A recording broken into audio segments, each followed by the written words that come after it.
Today, I want to take just a few brief moments to talk about an attitude that oftentimes we get when we're in any kind of a leadership or ministry position. Somebody puts us in charge of it. At first, we're very excited.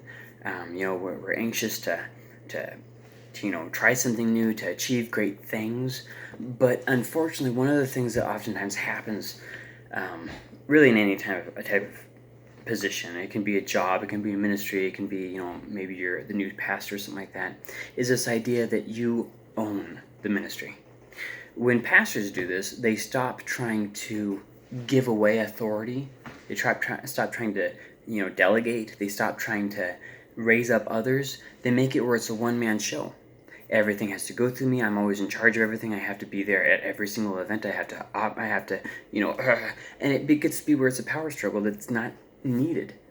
You see people doing this in ministry positions where you give them a ministry position, and at first they want to prove themselves. They want to show how great and resourceful they are. They want to earn some praise, and then what happens over time, it gets to be where they're not wanting to try anything new. They just kind of do it the same way that they've been doing it, and just kind of this idea of I don't need to try better. I don't need to do better. This is just the way that it is.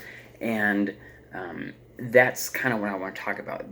Beware of this idea of owning a ministry. There's a lot of people who use the idea of owning ministry in a good context. Chris Songson and Church Boom do this. When you let somebody feel like they own something, they feel like it's theirs, they can contribute, they're actually making a difference. They have the authority or responsibility or whatever to think of new things and whatnot. That's a good idea. But more than ownership, I like the idea of stewardship, and the idea is this: that everything I have is borrowed. Even my own responsibility, my own authority is borrowed. There is no such thing as me being a source of my own authority. Authority is handed down to others who are in authority. That's how authority works.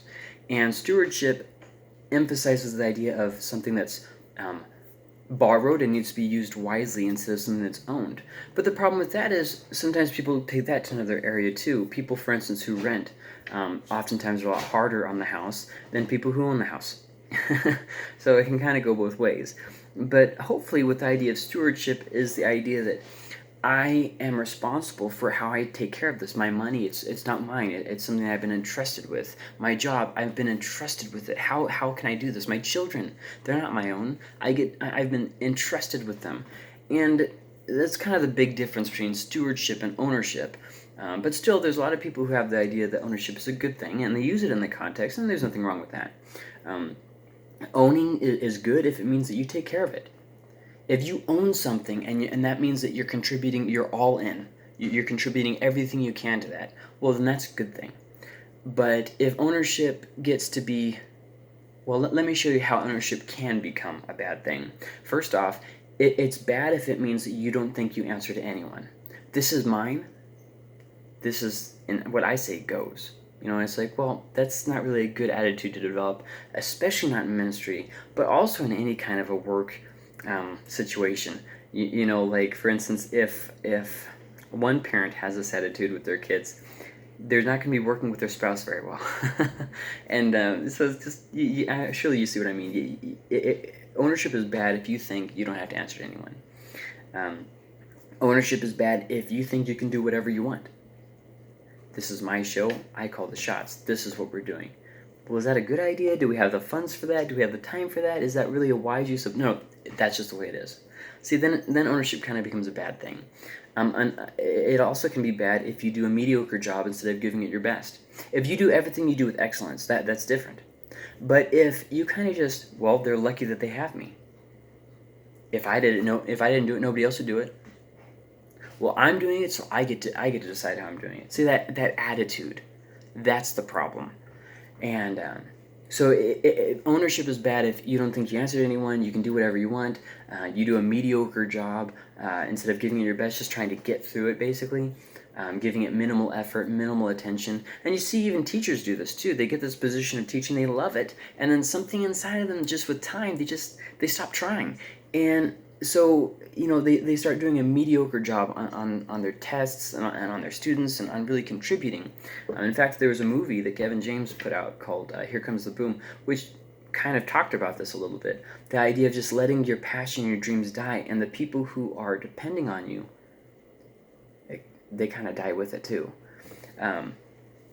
So if you're doing a mediocre job, okay, it's also bad if you don't train others. When you're in any position, you aren't going to live forever, and you aren't going to have that position for forever. You may be irreplaceable as a person, but the position is completely easy to put someone else in that position. And even a job, it's easy to teach a job, right? You can teach somebody to play the guitar, the next person learns how to play the guitar.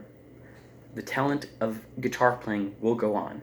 There will never be another guitar player that plays just like you, but there will be other guitar players. See what I'm saying? There'll never be a leader just like you, but there will be other leaders.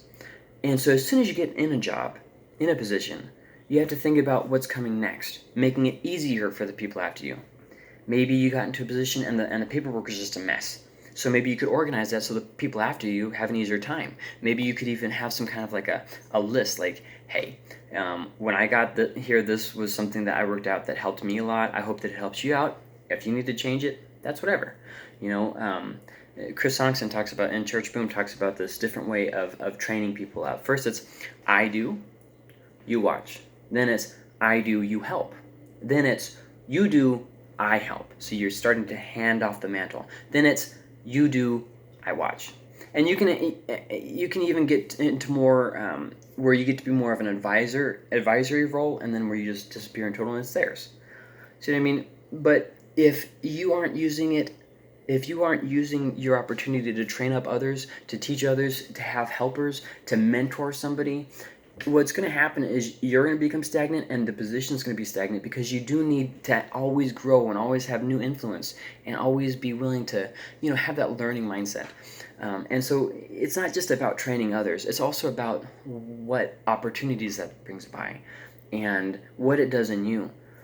So ownership is bad if you don't feel like you have to train others. If you don't feel like, whatever, the position will die with me. And that's just a bad idea. Ownership is also bad if you aren't adapting. Times are always changing. It's scary how quickly you as a leader can be. At one point in your life, you're breaking it. You're cutting edge. Like you're just like, wow, you're groundbreaking. And then within a span of 10 years, you can become completely obsolete. And sometimes even 5 years, you can become obsolete, depending on where you are, what the job is. You have to constantly adapt. You have to adapt your approaches, adapt your methods. You have to constantly think of how to reach a different audience, because the generations are always changing. Even the generation that you're a part of, there might be like an over-resounding theme to it, but oftentimes there'll be a lot of diversity in that generation. And then sometimes they don't even discover things about the generation until the generation is long dead. And then they say, okay, well, now we have an idea of what this generation was like. So it's not overly helpful. So it's good, analytical studies about, your generational segment, whatever.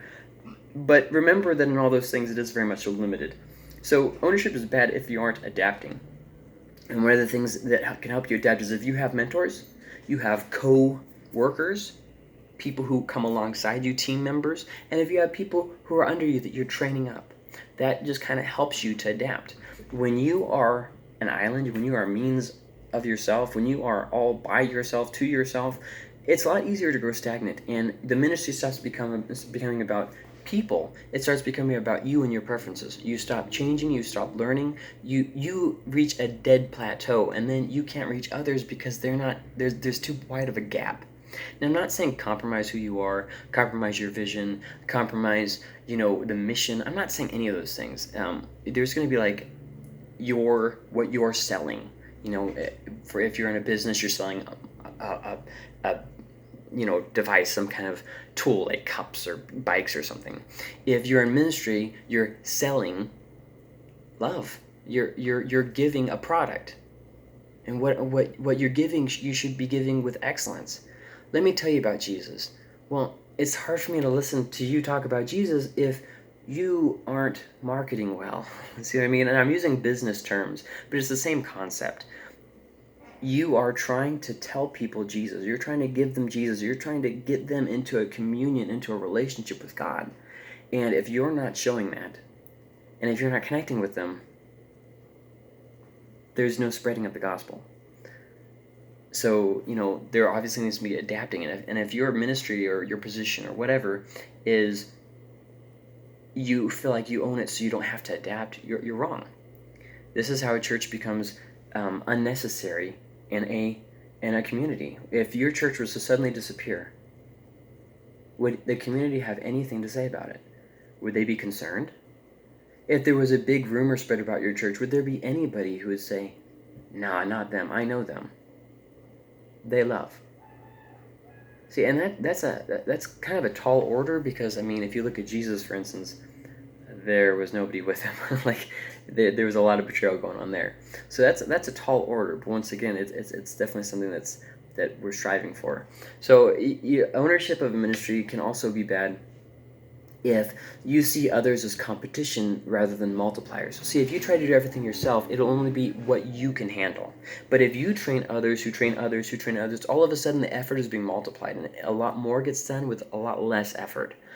And so if you see it as somebody else trying to help, or someone else trying to learn, or someone else trying to come alongside you or whatever, or to give you pointers, if you see all those as just competition, oh well, they're just jealous, they just want this or that, you're going to be very limited in where you get to from that.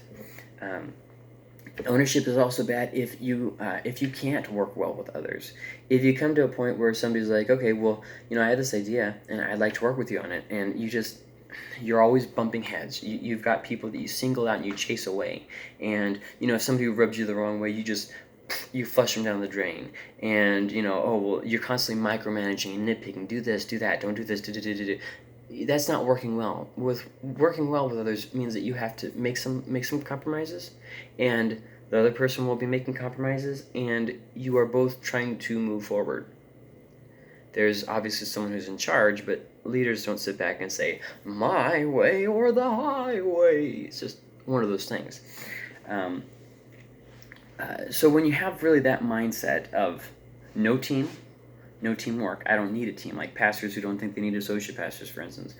Somebody who's in charge of a ministry and they want everybody to know how they're in charge, like they're always, insecure about their position. That my way or the highway kind of mentality. Just because it's the way that you've been doing doesn't mean that it's the right way, or doesn't mean that you don't need a change or adapt your way. Maybe that was good for 20 years ago, but maybe it's time that you try something else and see if there's a better success with a different method of operation. I mean, look for instance, at how many restaurants said, okay, this is what we do. We do it very well. We have a fine dining experience, and when we do that well. Well, then COVID came along, and they had to close, and they couldn't give you that. So the ones who were smart adapted. They said, okay, we can still give you that, this fine cuisine.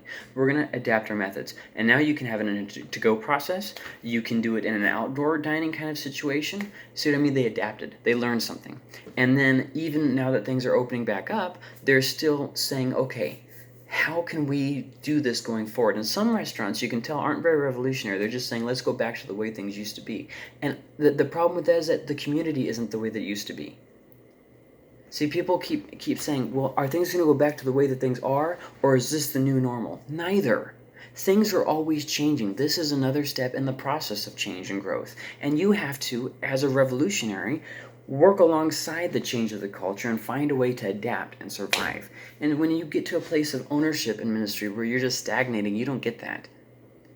And so I hope that this was helpful for you. I hope that this kind of gives you something to think about, especially as it applies to how to be a good steward of your ministry, instead of feeling like, the world owes you, or the church owes you, or they're just so lucky to have you. And don't forget, whatever bad attitudes you have or have had, there's always a way forward. And so I hope that this definitely helps you find that way forward. See you guys.